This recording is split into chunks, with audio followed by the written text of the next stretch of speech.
চাকরি প্রত্যাশী আমার ভাই ও বোনেরা, আশা করি আপনারা সকলে ভালো আছেন। আমিও ভালো আছি। বাংলাদেশ ডাক বিভাগ পোস্টমাস্টার জেনারেলের কার্যালয় পূর্ব অঞ্চল, সকলে অবগত আছেন, জানেন যে একটা বিশাল বড় একটা নিয়োগ বিজ্ঞপ্তি প্রকাশ করেছিল। তার কিন্তু পরীক্ষার সময়সূচি অলরেডি প্রকাশ করে দিয়েছে।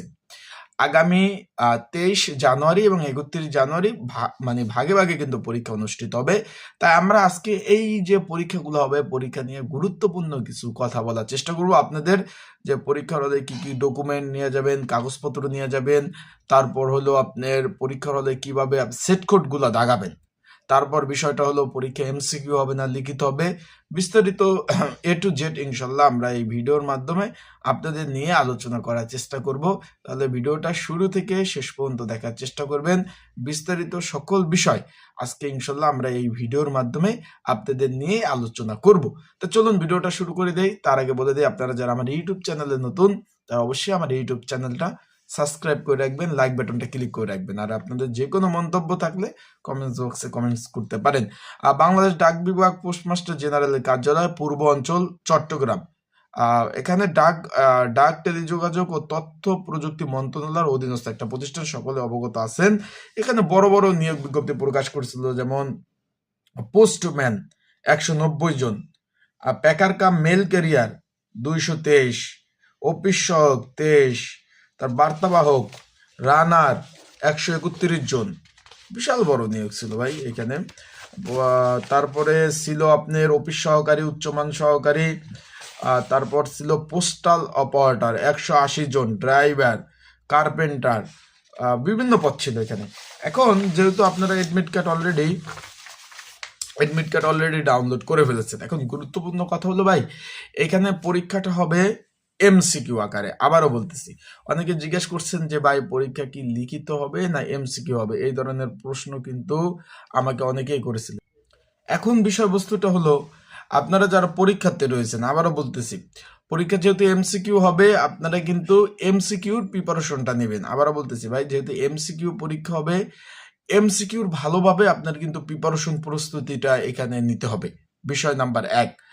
এখন গুরুত্বপূর্ণ কথার মধ্যে এখানে কিন্তু তারা অলরেডি এডমিট কার্ড আপনাদের ডাউনলোড করতে বলেছে। আপনারা অনেকেই করছেন, অনেকে এখন এডমিট কার্ডগুলো ডাউনলোড করতে পারেন নাই। যারা এডমিট কার্ড ডাউনলোড করতে পারেন না, তারা আমার হোয়াটসঅ্যাপ নাম্বারে মেসেজ দিবেন, আমি কিন্তু আপনাদের এডমিট কার্ডগুলো আপনাদের অবশ্যই ডাউনলোড করে দেব। বিষয়টা ক্লিয়ার। এখন আমি আরেকটু বিষয় নিয়ে আলোচনা করি। এখানে কিন্তু আপনার পরীক্ষা যে এমসিকিউ হবে, 4টা সাবজেক্ট ভিত্তিক কিন্তু পরীক্ষা অনুষ্ঠিত হবে, আর একটা প্লাস নিয়ে 5টা সাবজেক্ট ভিত্তিক। কিভাবে? এখানে বাংলা, ইংরাজি, অঙ্ক, সাধারণ জ্ঞান, আর একটা সাবজেক্ট ভিত্তিক আসবে কি জুলাই বিপ্লব, কোটা সংস্কার আন্দোলন এবং সাম্প্রতিক 2026 সালে ঘটে যাওয়া বিভিন্ন বিষয় নিয়ে কিন্তু এই সাবজেক্ট ভিত্তিক বিভিন্ন বিষয় নিয়ে কিন্তু আপনার এই পরীক্ষা প্রশ্নবলী তারা তৈরি করবে, এগুলো আপনাদের অ্যান্সার করতে হবে। এখন যারা পরীক্ষার্থী রয়েছেন, আপনাদের কিন্তু অবশ্যই কিছু দিক নির্দেশনা রয়েছে, এইগুলা ভুল করলে পরীক্ষা কিন্তু বাতিল হয়ে যাবে, এইগুলো কিন্তু ভুল করা যাবে না। তার আগে বলে যে যারা পরীক্ষার্থী রয়েছেন 23 এবং 31 তারিখের, তাদের পরীক্ষার প্রিপারেশন প্রস্তুতিমূলক একটা সাজেশন রয়েছে, যেটা আপডেট 2026-এর। যদি প্রয়োজন হয়, স্ক্রিনের উপর হোয়াটসঅ্যাপ নাম্বার রয়েছে, ডিসক্রিপশন বক্সে নাম্বার রয়েছে, পিন্ড কমেন্টে নাম্বার রয়েছে, এই নাম্বারে যোগাযোগ করে মেসেজ করে আপনারা কিন্তু সাজেশনগুলা সংগ্রহ করে নিতে পারবেন। তাই যদি আপনাদের প্রয়োজন হয়, তারা অবশ্যই যোগাযোগ করবেন, মেসেজ করবেন এই নাম্বারে। এখন বিষয়টা হলো, আমি আপনাদের নিয়ে একটু সার্বিক আলোচনা করি। এখন এইখানে পয়েন্ট নাম্বার, আপনাদের হাতে তো এডমিট কার্ড রয়েছে, আপনারা কিন্তু দেখতে পাচ্ছেন। এখানে একটু এডমিট কার্ডটা আপনারা একটু হাতে নিতে পারেন যদি আপনাদের প্রবলেম হয়।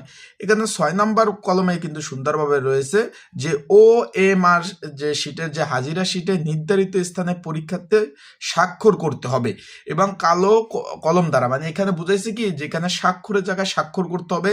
অনেকে আছেন তাড়াহুড়ো করতে গিয়ে কিন্তু ভুল জায়গায় স্বাক্ষর করে ফেলেন, সেই ক্ষেত্রে নিজের সিগনেচারটা ভুল জায়গায় করে ফেলেন, সেই ক্ষেত্রে কিন্তু পরীক্ষা বাতিল হয়ে যাবে। তারপরে আপনার এখানে রয়েছে 7 নাম্বার কলমটা একটু গুরুত্বপূর্ণ। প্রশ্নের উল্লেখিত সেট কোড, আপনার যে প্রশ্ন থাকবে সেখানে কিন্তু সেট কোড আলাদা থাকবে। তার মানে আপনার যদি ক সেট পরে পিছনের জন্য খ সেট, পরে পাশে গ সেট, এরকম আলাদা কিন্তু থাকবে। যে আপনি যে তারটা দেখে লিখবেন ওই সিস্টেম কিন্তু হবে না, যে তার তো সেট আলাদা। সেই ক্ষেত্রে বিষয়টা এইটা কিন্তু সেন্সিটিভ বিষয়। এগুলা যখন আপনারা পরীক্ষার হলে দাগাবেন একটু খেয়াল করে দাগাবেন যে প্রশ্নে উল্লেখিত সেট কোড ও এম আর শিটের সেট কোড বৃত্ত ভরাট করতে হবে। রোল নাম্বার বা সেট কোডের বৃত্ত পূরণের কোনো ভুল হলে উত্তরপত্র বাতিল বলে গণ্য হবে।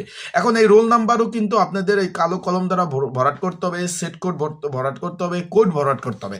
এখন আপনারা এইগুলো ভরাট করার জন্য 15 মিনিট আপনাদের সময় দিবে।